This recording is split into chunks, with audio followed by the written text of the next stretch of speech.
Jesus, it's me again, your imperfect, broken worshipper. Here I am once more, burdened by broken promises, feeling the familiar sting of disappointment in myself.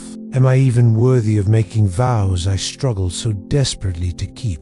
It feels wrong to ask for anything after I've wasted your endless grace, your abundant blessings, and, worst of all, your unconditional love. I ache with regret knowing you had to sacrifice yourself for someone as unreliable as me. It always begins, so will I have genuine intentions, hopeful resolutions, but somehow I always find myself stumbling back into familiar patterns, trapped in a cycle of striving and falling. When I pause to truly reflect, I wonder, what are my promises worth if they shatter so easily? I feel profoundly aware of the debt I owe you for everything you've given me. When I stand before you on Judgment Day, you'll see clearly the bruises, the scars, the marks of a soul that's battled fiercely to remain yours. I believe you've heard every whispered prayer, every tear-filled plea, every earnest cry for help.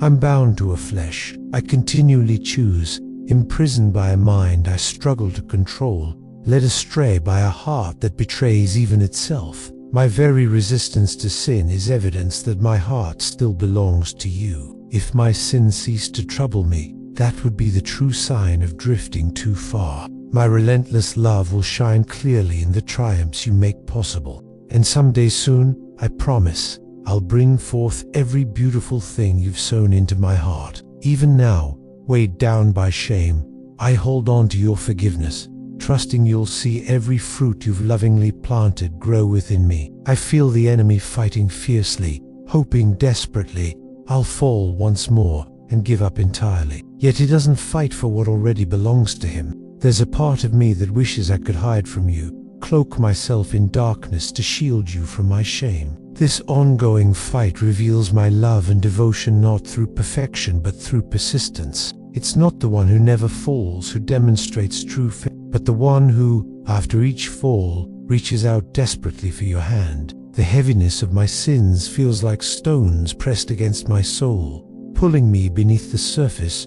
draining my strength and courage. It's not your faithfulness I doubt, but my own wavering resolve. Each fall seems to chip away at the little faith I hold in myself. It's unlike anything I've ever known to vast, too merciful, endlessly patient. Sometimes, fear grips my heart when I consider eternity. Judgment Day scares me deeply at the thought of your grace reaching its end, the possibility of not being chosen, of being separated from you forever.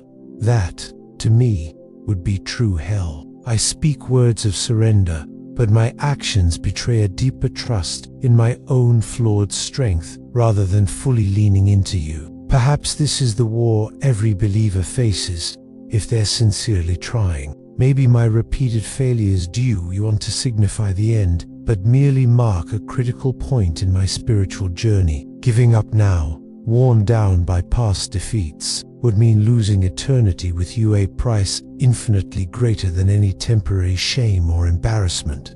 Have I truly surrendered, Lord? And if I haven't, how can your heart possibly still overflow with love for me? The immensity of your compassion both frightens me and draws me closer, moving me to tears. Even the great Apostle Paul wrestled openly, admitting his struggles plainly, doing the very things he wished he wouldn't do, caught in a battle between intentions and actions. Even amidst my failures, I sense a deep longing for righteousness. So, Lord, if surrendering to my struggles means losing myself entirely, I choose to fight, even unto my last breath. I refuse to accept my sin, for I know a heart battling against temptation is still yours. One day, Lord, you'll witness the victory over temptations that once bound me. Lord, I love you deeply, even through the messiness of my struggles.